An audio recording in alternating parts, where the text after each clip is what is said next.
नमस्कार दोस्तों, मैं हूं डॉक्टर सम्राट जानकर, advance laparoscopic colorectal hernia and GI surgeon based eight Pune. आज हम एक महत्वपूर्ण सवाल का जवाब देखेंगे। बहुत सारे लोगों ने ये पूछा था, ये लैप्रोस्कोप होता क्या है, लैप्रोस्कोप किस तरीके से किया जाता है। आज सुबह से हम 3 केस किए, उसके बाद टाइम था तो सोचा कि इसके ऊपर एक अच्छा वीडियो बनाया जाए, जिससे बहुत सारे लोगों को इन्फॉर्मेशन, बेसिक लैप्रोस्कोपिक सिस्टम किस तरीके से होता है इसका एक इन्फॉर्मेशन मिलना चाहिए, और जो एंग्जाइटी फियर है लैप्रोस्कोप या दूरबीन के बारे में वो निकल जाए, इसका आज हम प्रयास करेंगे। दोस्तों, आज मैं एक्चुअल ऑपरेशन थिएटर में हूँ। मेरे बगल में अगर देखा जाए तो एनेस्थीसिया ट्रॉली मशीन है, जो कि बहुत सोफिस्टिकेटेड एनेस्थीसिया मशीन है, जिससे ऑपरेशन के दौरान मरीज को कंप्लीट भूल देने के लिए हम एक आईवी लाइन नस से दवाई देते हैं, जिसके बाद बेशुद्ध होने के बाद ये जो है इस मशीन को कनेक्ट करता है। ये जो पाइपिंग है ये मशीन को कनेक्ट करता है। ये पाइपिंग निकाल के ट्यूब नली डाल देते हैं, जिससे ये जो मशीन है पूरी मशीन को कनेक्ट हो जाता है। पेशेंट का शरीर पूरी मशीन को कनेक्ट होता है। उसके बाद पेशेंट का सांस लेना, हार्ट चलना कंप्लीटली जो भूल तज्ञ डॉक्टर रहते हैं इस मशीन के द्वारा करते हैं। और जिस वक्त लैप्रोस्कोपिक सर्जरी करने के वक्त में पेशेंट का बीपी कैसा है, पल्स कैसा है, ऑक्सीजन कैसा है, और बहुत इंपॉर्टेंट चीज़ रहता है जो कि लैप्रोस्कोपी के दौरान जो CO2 भर के ऑपरेशन करते हैं उसका लेवल कितना है वो देखना जरूरी होता है। उसके लिए ये मॉनिटरिंग सिस्टम रहता है, अपने को पूरा देता है। चलिए दोस्तों, एक बार हेड एंड का देख लिया तो हम अब एक्चुअल लैप्रोस्कोप सिस्टम क्या होता है उसके बारे में जानेंगे। दोस्तों, ये जो देख रहे हैं ट्रॉली, ये लैप्रोस्कोपिक सिस्टम है, यानी दूरबीन वाला ऑपरेशन करने के लिए इसके बगैर सर्जरी कर नहीं सकते। इसमें जो पहले आता है ये टीवी जैसा है, जो घर घर में टीवी रहता है, लेकिन ये मेडिकल ग्रेडेड टीवी है, जिनमें क्लैरिटी, हाई डेफिनेशन वाली क्लैरिटी आती है, जिससे छोटे से छोटे नस या छोटा प्रॉब्लम भी एटलीस्ट एक 20 टाइम मैग्नीफाइड व्यू में दिखता है, बहुत क्लियर दिखता है। ये एक बहुत बढ़िया आविष्कार है, जिसके वजह से दूरबीन से सर्जरी करते वक्त सर्जन को बहुत कंफर्ट फील होता है। जिसके बाद में देखा जाए तो ये जो है CO2, मैंने जैसा पहले ही बोला, पेट में CO2 यानी एक एयर रहता है, वायु रहता है CO2, वो CO2 भर देते हैं। भरने के बाद ऑपरेशन, यानी नीचे बाउल रहता है यानी आंत रहती है, ऊपर से दूरबीन रहता है, अपने को ऑपरेशन करने के लिए बहुत बेनिफिशियल होता है। उसलिए CO2 है, उसका पीछे सिलेंडर रहता है। हर ट्रॉली के साथ में सिलेंडर भरा हुआ 7 या 10 लीटर का रहता है, जो कि 3-4 बड़े सर्जरी तक अपने को हल होता है। उसके बाद ये जो प्रोसेसर है, जिसमें हम यहाँ पे देखा जाए, ये है लैप्रोस्कोप का मेन टेलीस्कोप है। इसमें हम ये जो दूरबीन वाली सर्जरी करने के लिए है, दूरबीन की सर्जरी करने के लिए ये टेलीस्कोप रहता है, ये कैमरा हेड रहता है, कैमरा हम इसमें कनेक्ट कर देते हैं। एक बार कैमरा कनेक्ट कर दिया, जो हम यहाँ पे देख रहे हैं, समझो ये देखना है, जो भी देखना है हमें, इस पूरा अंदर दिखता है। आप देख सकते हैं पूरा क्लैरिटी के साथ दिख रहा है। दोस्तों, एक चीज़ अपने को जानने की ज़रूरत है, जब हम पेट के अंदर दूरबीन डालेंगे, आज बाहर से लाइट के वजह से ये सब दिख रहा है, अंदर जाने के बाद नहीं दिखेगा, तो इसलिए ये लाइट सोर्स रहता है, जो कि यहाँ पे देख सकते हैं। लाइट जो प्रोसेसर के साथ में लाइट सोर्स है, ये लाइट बहुत प्रोमिनेंट है, लेकिन इससे कोई डैमेज नहीं होता।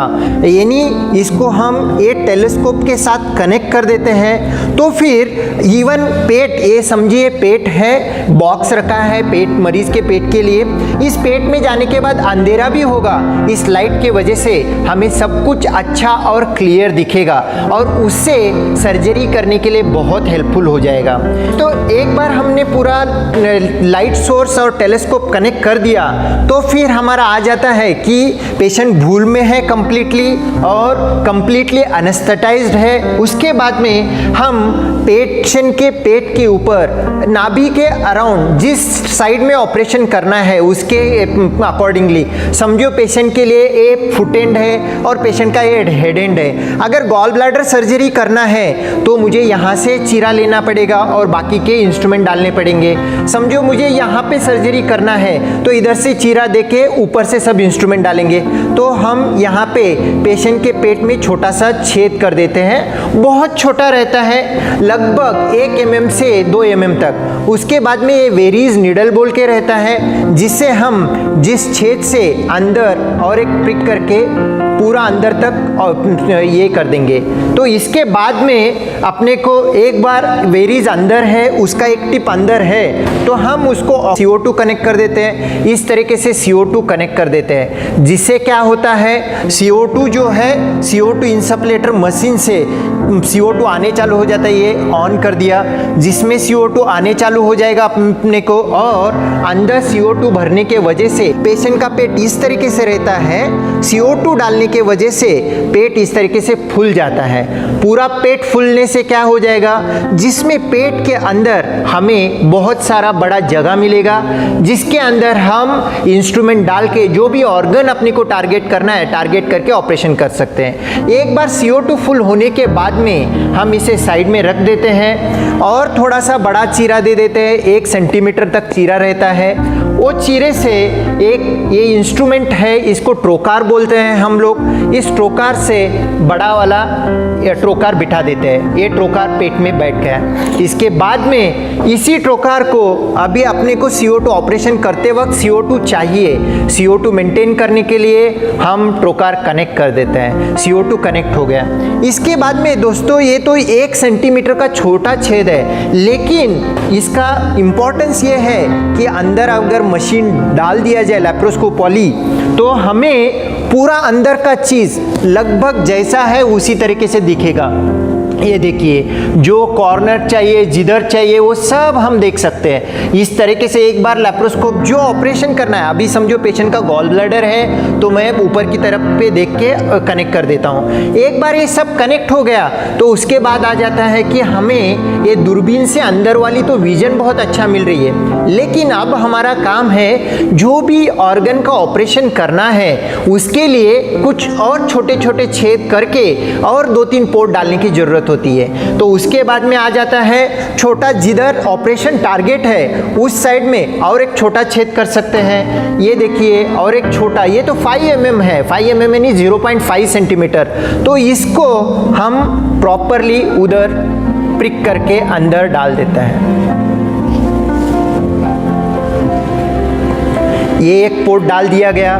तो उसके बाद में और एक अपने को ज़रूरत होता है, क्योंकि 2 हाथ से ऑपरेशन करना है, तो दूसरा पोर्ट के लिए हम एक छोटा सा छेद ले देते हैं और इधर से छोटे होल से हम ऑपरेशन के लिए पूरा रेडी कर देते हैं। दोस्तों अभी देखा जाए तो 3 पोर्ट है, छोटे से 2 5 mm और एक 1 सेंटीमीटर वाला।